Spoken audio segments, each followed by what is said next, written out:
हाँ, शब्द और पद। आज मैं जिस पाठ की पुनरावृत्ति करने जा रही हूँ उस पाठ का नाम है शब्द और पद। सबसे पहले आप लोग बताएंगे कि शब्द की परिभाषा, शब्द किसे कहते हैं। कोई एक बच्चा मुझे फटाफट आंसर करो।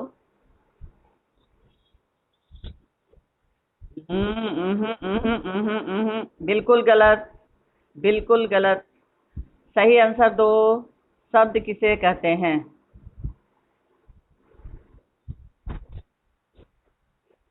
नहीं नहीं नहीं नहीं।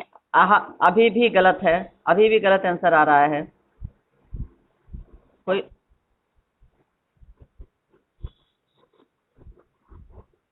फिर से दोहराओ, फिर से दोहराओ। हाँ हाँ।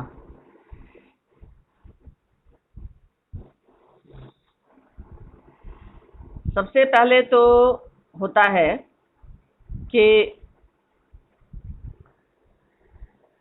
शब्द जो है वो सार्थक वर्णों का सार्थक शब्द समूह होता है। यानी सार्थक वर्ण, वर्ण अगर सार्थक होता है, मान लीजिए क म ल, ठीक है। क म और ल, ये तीन वर्ण हैं। क प्लस म प्लस ल। कमल शब्द कहने से पता चलता है एक फूल, एक फूल का चित्र हमारी आंखों के सामने उभर कर आता है। लेकिन अब हम कहेंगे, मान लीजिए कोई भी वर्णों का समूह जिसका कोई सार्थक अर्थ न निकलता हो, यानी हम तीन वर्ण रख दे रहे हैं। च ल क, चलक। क्या चलक शब्द का कोई आपको अर्थ समझ में आ रहा है? आ रहा है समझ में? नहीं, उसका कोई अर्थ नहीं समझ में। जैसे च एक वर्ण है, ल एक वर्ण है, क एक वर्ण है, चलक हम लिख दिए और कह दिए कि बच्चों एक शब्द बन गया। अब सभी बच्चे ये सोच रहे हैं कि इस शब्द का अर्थ क्या होता है। तो इस तरह के शब्दों को हम कहेंगे निरर्थक शब्द, यानी जिनका कोई अर्थ स्पष्ट नहीं हुआ। अब हम कहते हैं म ह ल, तीन वर्ण हमने लिखा, म प्लस ह प्लस ल, महल। महल शब्द कहने से हमारे सामने एक आलीशान भवन का चित्र उपस्थित होता है, जिसका अर्थ होता है एक महल जिसमें एक राजा रानी रहते हों। ठीक है।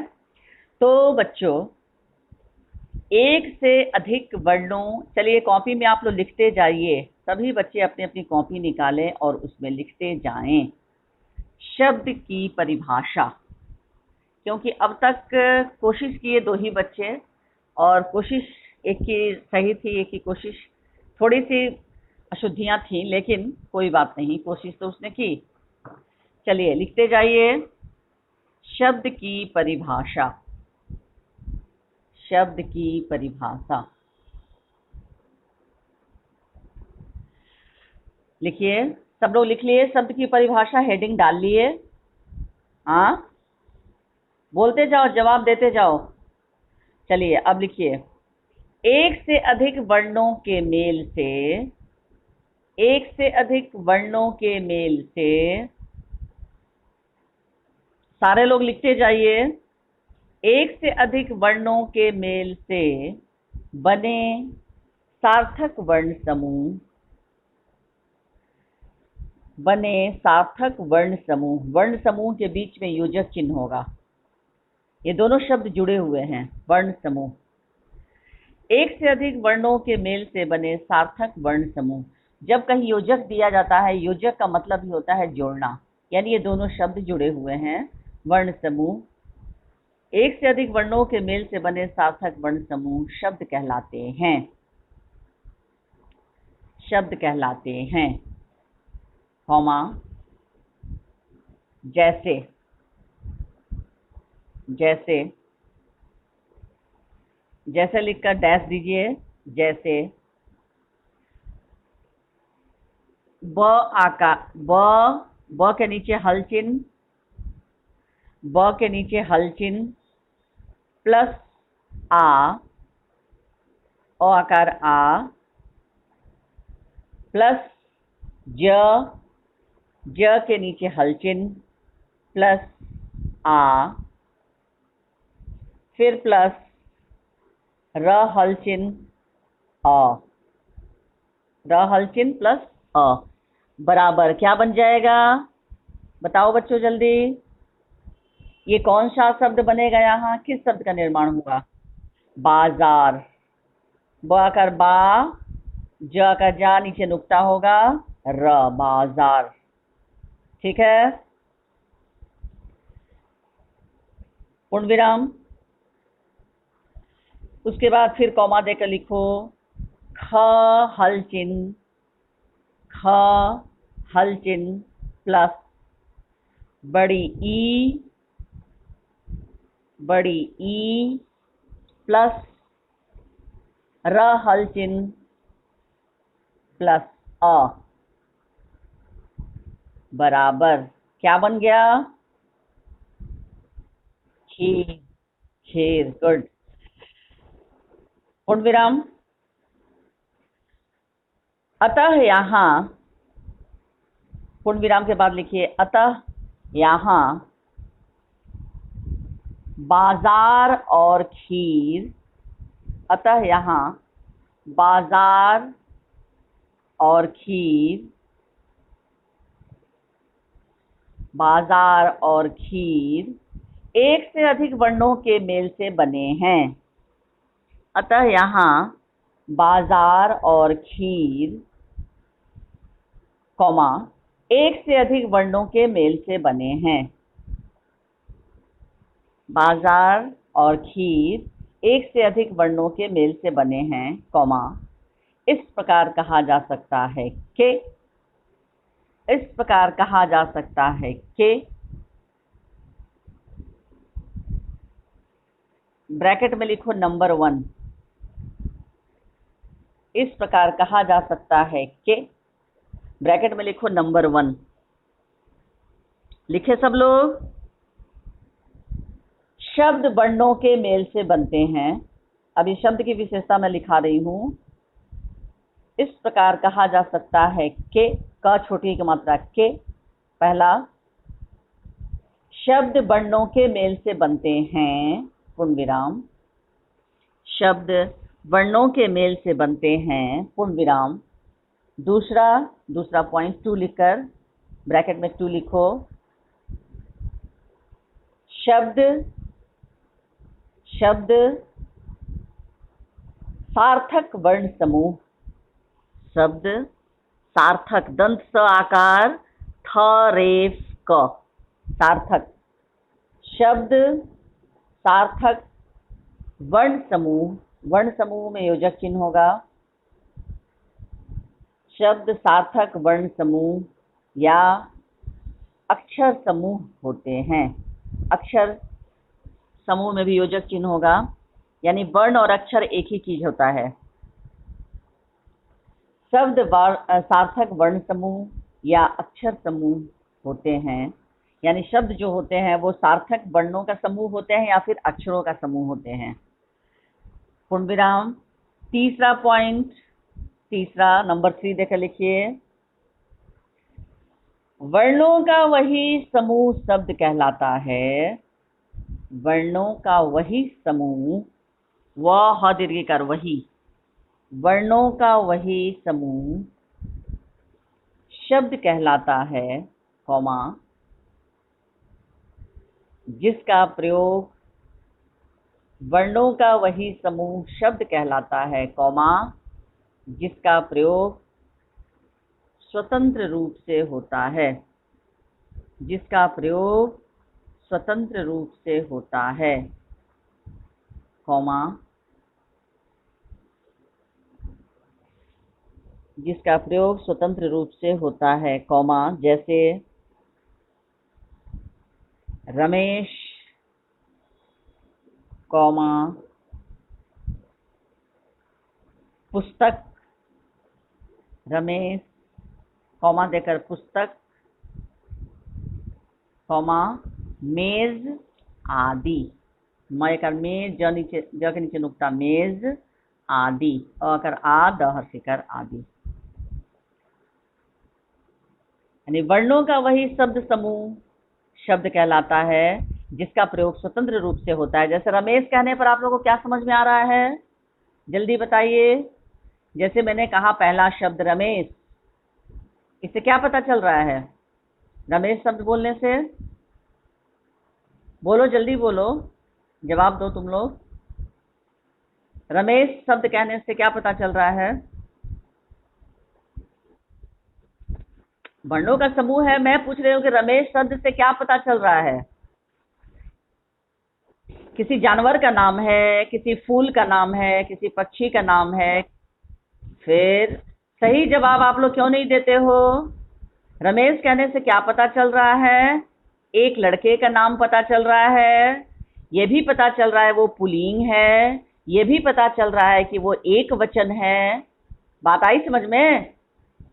एक रमेश शब्द में व्याकरण के कितनी सारी चीजें हैं।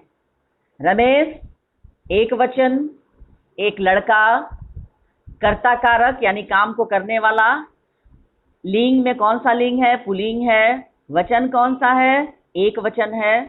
बात समझ में आ रही है बच्चों? हाँ हाँ, तो ये रमेश शब्द कहने से पुस्तक, पुस्तक कहने से क्या पता चल रहा है? एक किसी पुस्तक के बारे में जो पढ़ी जाती है, एक किताब के बारे में बात हो रही है। पुस्तक एक वचन, एक वचन, कौन सी संज्ञा? पुस्तक संज्ञा है। कौन सी संज्ञा है? जातिवाचक संज्ञा। ठीक है, एक वचन। लिंग कौन सा होगा? जल्दी बताओ, पुस्तक पुल्लिंग या स्त्रीलिंग? कैसे? हाँ, वेरी बैड, ग्रामर की जानकारी बहुत कम है क्लास 9 के बच्चे। मेरी पुस्तक फट गई, मेरी पुस्तक खो गई, कभी भी जब लिंग में आप लोग भ्रमित हो तो उसका तुरंत वाक्य निर्माण करके देख लो कि वो पुल्लिंग है कि स्त्रीलिंग है। मेरी पुस्तक खो गई कि मेरा पुस्तक खो गया, क्या होगा बताइए, जल्दी बताइए। तो खो गई तो पुल्लिंग है कि स्त्रीलिंग है? स्त्रीलिंग। तो ये सब जानकारी आज तक आप लोगों को किसी ने नहीं दिया था कि कैसे लिंग का निर्णय किया जाता है? नहीं समझ में आए, जब लगे कि आपको शंका है या संदेह हो रहा है कि स्त्रीलिंग है कि पुल्लिंग है, उसको तुरंत वाक्य निर्माण में परिवर्तित कर लीजिए उस शब्द को। मेरी पुस्तक फट गई, मेरी पुस्तक खो गई।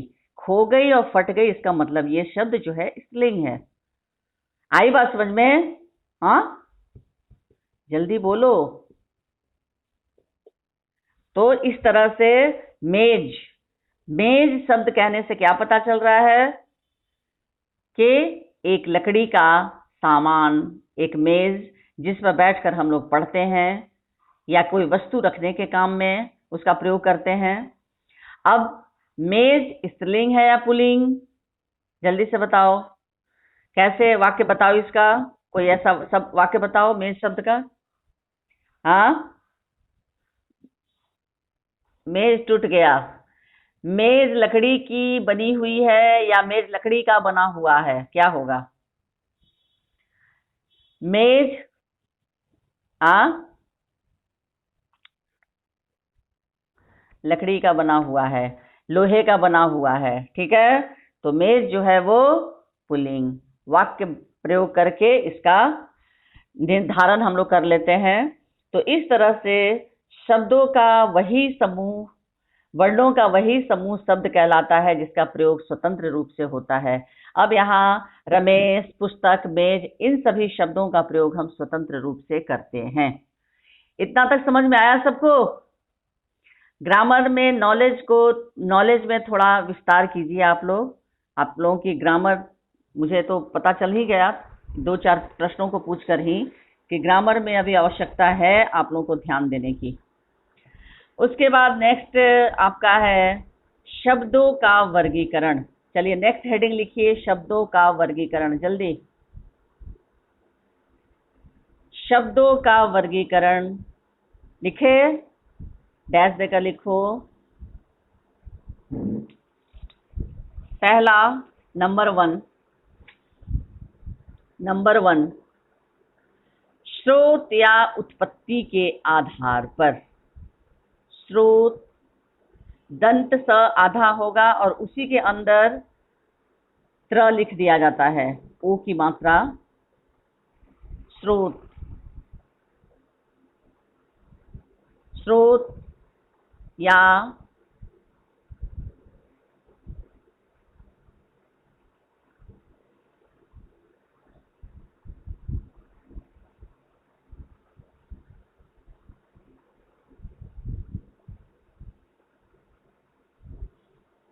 मैंने भेज दिया है, सबको दिख रहा है? मैंने भेजा है। हेलो, हाँ, वर्तनी मैंने लिख कर भेज दिया है। स्रोत या उत्पत्ति, छोटा ऊ, आधा त, प, त संयुक्त, यानी फिर आधा त, फिर पूरा त, छोटी की मात्रा। स्रोत या उत्पत्ति के आधार पर। ये पहला वर्गीकरण जो है, शब्दों का वर्गीकरण जो होता है, ये पहला है इसका वर्गीकरण का आधार, स्रोत या उत्पत्ति के आधार पर। यानी ओरिजिन कहाँ से होता है, उत्पत्ति या स्रोत का मतलब क्या होता है? सोर्स। स्रोत का इंग्लिश हो गया सोर्स, या उत्पत्ति कहाँ से वो पैदा होता है। तो अब इसमें लिखिए, स्रोत या उत्पत्ति के आधार पर लेकर डैश दे दीजिए। लिखिए, स्रोत या उत्पत्ति के आधार पर शब्दों के 4 भेद हैं। स्रोत या उत्पत्ति के आधार पर शब्दों के 4 भेद हैं। डैश। स्रोत या उत्पत्ति के आधार पर शब्दों के 4 भेद हैं। डैश। पहला, नंबर 1,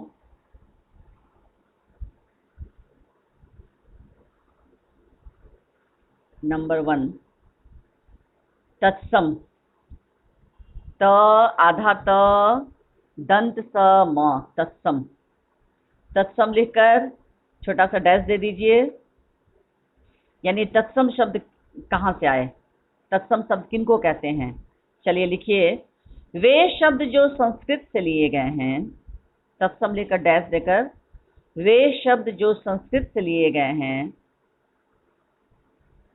वे शब्द जो संस्कृत से लिए गए हैं और बिना किसी परिवर्तन के, वे शब्द जो संस्कृत से लिए गए हैं और बिना किसी परिवर्तन के अपने मूल रूप में ही,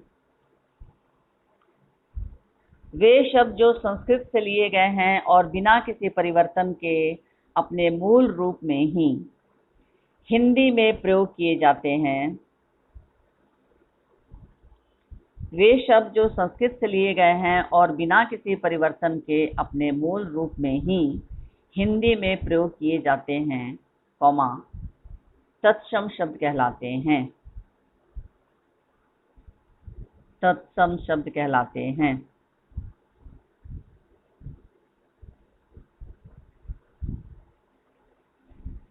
पूर्ण विराम। बच्चों सब लोग लिख रहे हो? किसी का छूट तो नहीं रहा है? हेलो, किसी का छूट तो नहीं रहा है ना? हाँ, सब लोग लिखो। वे सब जो संस्कृत से लिए गए हैं और बिना किसी परिवर्तन के अपने मूल रूप में ही हिंदी में प्रयोग किए जाते हैं, कॉमा, तत्सम शब्द कहलाते हैं। पूर्ण विराम। जैसे, जैसे लिखकर डैश दीजिए। जैसे, अग्नि, अ आधा ग हरस्वी का न, अग्नि। अग्नि संस्कृत का शब्द है, इसका हम लोग तद्भव रूप में क्या प्रयोग करते हैं? अग्नि का आग। हाँ, उसके बाद कॉमा देकर सूर्य, सूर्य, स में बड़ा को मात्रा, य रेफ, सूर्य। उसके बाद माइक ऑफ कीजिए, किनके घर से आवाज आ रही है?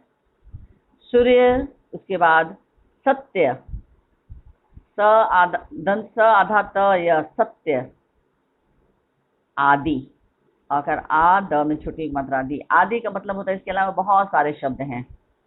अग्नि, सूर्य, सत्य, आदि। लिख लिए। और हम इन तत्सम शब्दों का प्रयोग हिंदी में प्रयोग जब करते हैं तो बिना इसके रूप को परिवर्तित किए ही इसका प्रयोग करते हैं। तो इस तरह से वे शब्द जो संस्कृत के हैं, संस्कृत से लिए गए हैं और बिना किसी परिवर्तन के हम उनको ज्यों के त्यों मूल रूप में ही हिंदी में प्रयोग करते हैं, ऐसे शब्दों को कहते हैं तत्सम शब्द। सबको समझ में आ गया? जल्दी बोलो। नेक्स्ट, तद्भव, त द हलचिन भव, तद्भव। तद्भव लेकर डैश दीजिए, उसके बाद लिखिए संस्कृत के वे शब्द, संस्कृत के वे शब्द, संस्कृत के वे शब्द जो हिंदी में, संस्कृत के वे शब्द जो हिंदी में कुछ परिवर्तन के साथ प्रयोग किए जाते हैं, संस्कृत के वे शब्द जो हिंदी में कुछ परिवर्तन के साथ प्रयोग किए जाते हैं, कॉमा, तद्भव शब्द कहलाते हैं, तद्भव शब्द कहलाते हैं, पूर्ण विराम। जैसे जैसे आग, जैसे आग, सूरज, सूरज, माता,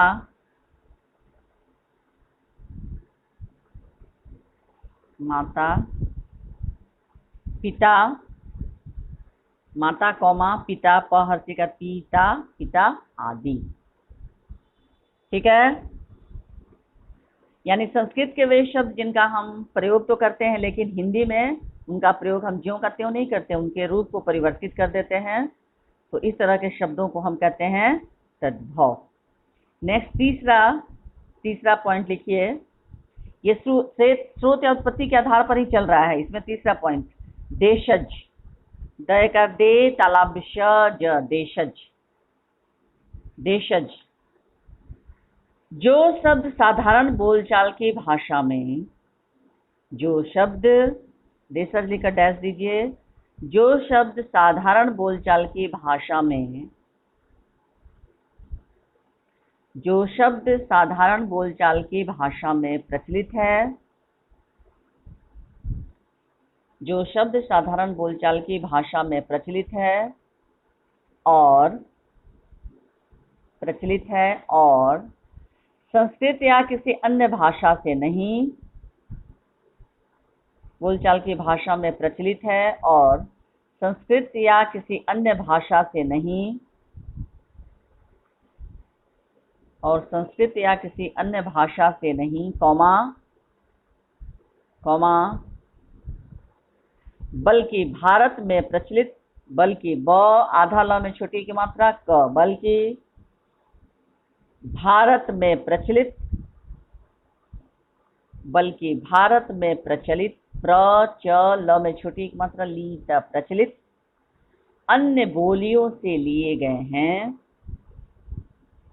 अन्य भाषा से नहीं, कौमा, बल्कि भारत में प्रचलित अन्य बोलियों से लिए गए हैं, कौमा, देशज शब्द कहलाते हैं।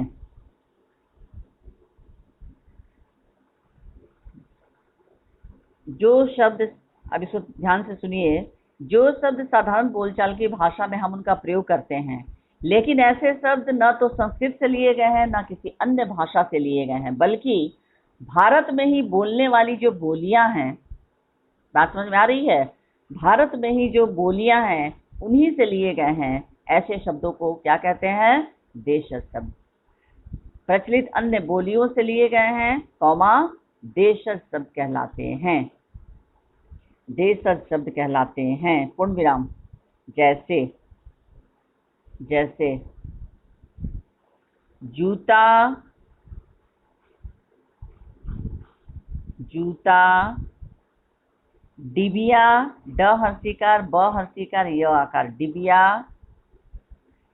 कॉमा दे के लिखिएगा, खिड़की, ख हर्षिकार खी, ड़ क दीर्घिकार खिड़की, झाड़ू, झ का झाड़ में बड़ा उपमात्रु, झाड़ू आदि, झाड़ू आदि। जूता, डिबिया, खिड़की, झाड़ू आदि। ये न तो संस्कृत से लिए गए हैं ना किसी अन्य भाषा से लिए गए हैं, बल्कि भारत में ही प्रचलित जो अनेक अन्य बोलियां हैं उन्हीं से लिए गए हैं। और इसीलिए ये देशज, देशज यानी देश का मतलब अपना देश, और ज का मतलब होता है जन्म लेने वाला। जैसे जलज होता है ना, जल में पैदा होने वाला, उसको जलज कहते हैं। लेकिन वो शब्द रूढ़ कर दिया गया है, जलज शब्द किसके लिए? कमल के लिए। तो यहाँ पर ये आपका देशज यानी जो अपने ही देश में पैदा होता है, जितने ही देश में जन्म हुआ है, तो अपने ही देश की अन्य बोलियों से जिनको लिया गया है वैसे शब्दों को कहते हैं देशज। नेक्स्ट चौथा हो गया विदेशज, यानी जिनका जन्म विदेशी भाषाओं से हुआ है, जो विदेशी भाषाओं से जिनको लेकर हम हिंदी में प्रयोग किए गए हैं। और वो विदेशी भाषा कौन कौन है? जैसे अंग्रेजी, अरबी, फारसी, तुर्की, फ्रांसीसी। इनसे जो शब्दों को लिया गया है हिंदी में, ऐसे शब्दों को कहते हैं विदेशज, यानी जो हमारे देश के नहीं हैं। अब देखिए विदेशज, ऐसे शब्द जो विदेशी भाषा, ऐसे शब्द जो विदेशी भाषा, ऐसे शब्द जो विदेशी भाषा। अब ब्रैकेट में लिखिए वो विदेशी भाषा कौन कौन है। ब्रैकेट में लिखिए अंग्रेजी, अंग्रेजी, कॉमा, अरबी और ब दीर्घिकार अरबी, अंग्रेजी, अरबी, कॉमा, फारसी, फ के नीचे नुक्ता आकार, र, दंत स दीर्घिकार फारसी, फिर कॉमा, तुर्की, त हर्षु का तू, क दीर्घिकार रेफ, तुर्की, फिर कॉमा, फ्रांसीसी, फ के नीचे तिरछी लकीर र, आ की मात्रा अनुस्वार, दंत स दीर्घिकार, फिर दंत स दीर्घिकार, फ्रांसीसी।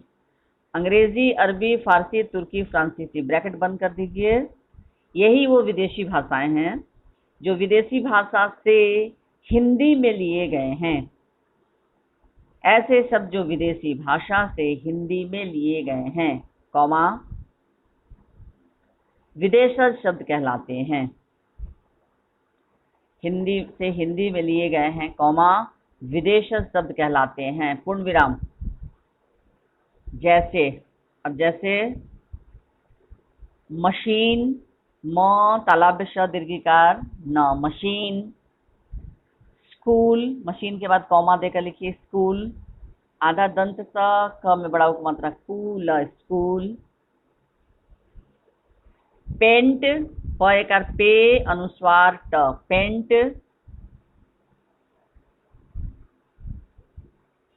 उसके बाद पेंट। चश्मा, च आधा तालाब श, म आकार मा, चश्मा आदि।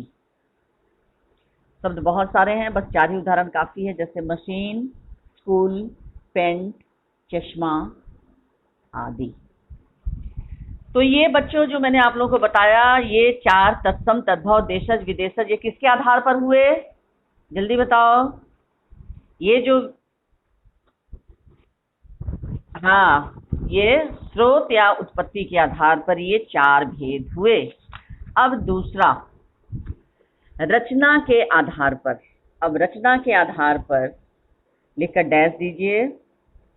रचना के आधार पर शब्दों के 3 प्रकार होते हैं। रचना के आधार पर शब्दों के 3 प्रकार होते हैं।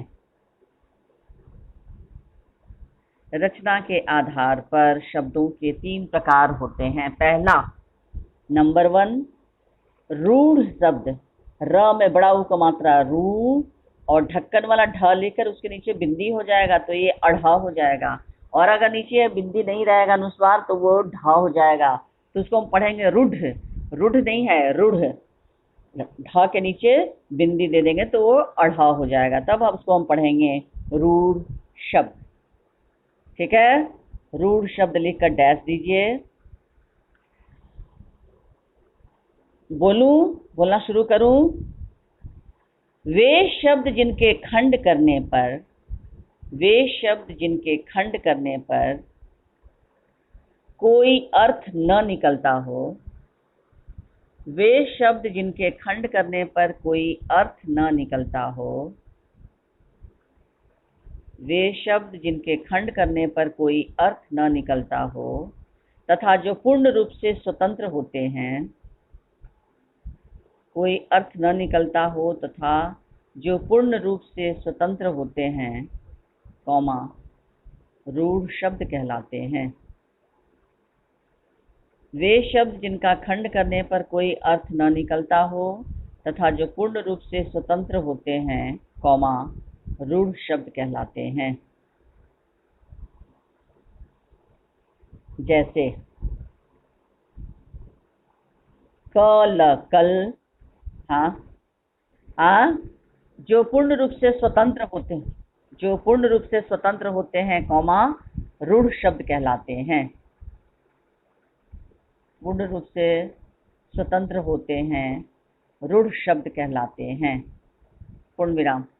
जैसे लेकर डैश, कल, आदमी, कल, कौमा, आदमी, घर, घास आदि।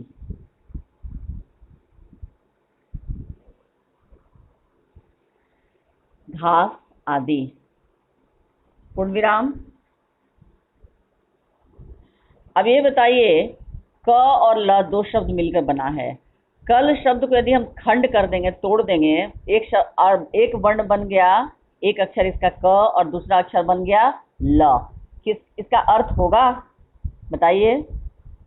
क और ल दोनों को अलग अलग यदि हम वर्णों को अलग कर दें तो क्या इसका कोई अर्थ निकलेगा? नहीं। इसी तरह आदमी, आ, द और म दीर्घ का, तीनों वर्णों को हम अलग अलग कर दें, आ, द और मी, तो कोई उसका अर्थ निकलेगा? निकलेगा? जल्दी बोलो। नहीं। तो इस तरह से वे शब्द जिनके खंड करने पर कोई अर्थ न निकलता हो तथा जो पूर्ण रूप से स्वतंत्र होते हैं, रूढ़ शब्द कहलाते हैं। यानी कल जो है वह पूर्ण रूप से स्वतंत्र है, आदमी शब्द जो है, घर है, घास, ये सब स्वतंत्र हैं। इनको यदि हम इन वर्णों को अलग अलग करेंगे तो इनका कोई अर्थ स्पष्ट नहीं होगा। ठीक है, इसीलिए ऐसे शब्दों को कहते हैं रूढ़ शब्द। दूसरा नंबर 2 लिखो, यौगिक शब्द। य में औ की मात्रा यौ, ग ह्रस्वीकार क, यौगिक शब्द। योग से बना है यौगिक, और यौगिक का मतलब ही हो जुड़ा हुआ। ठीक है, लिखिए अब इसके बारे में। वे शब्द जो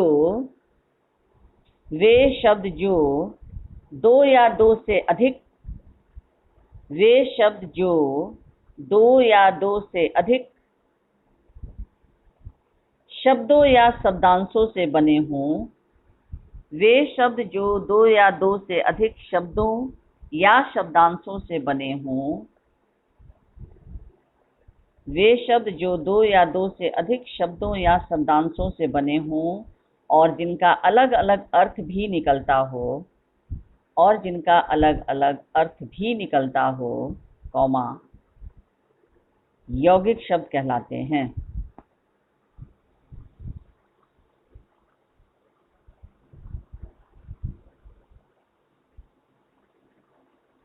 अलग अलग अर्थ भी निकलता हो, कौमा, यौगिक शब्द कहलाते हैं। पूर्ण विराम। जैसे देश प्लस भक्ति, जैसे देश प्लस भक्ति बराबर देश के लिए भक्ति। देश प्लस भक्ति बराबर देश के लिए भक्ति। दूसरा शब्द विद्या प्लस आलय बराबर विद्या का आलय।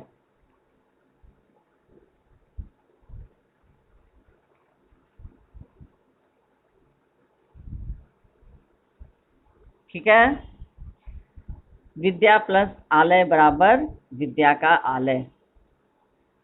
अब ठीक उसके नीचे लिखिए देशभक्ति शब्द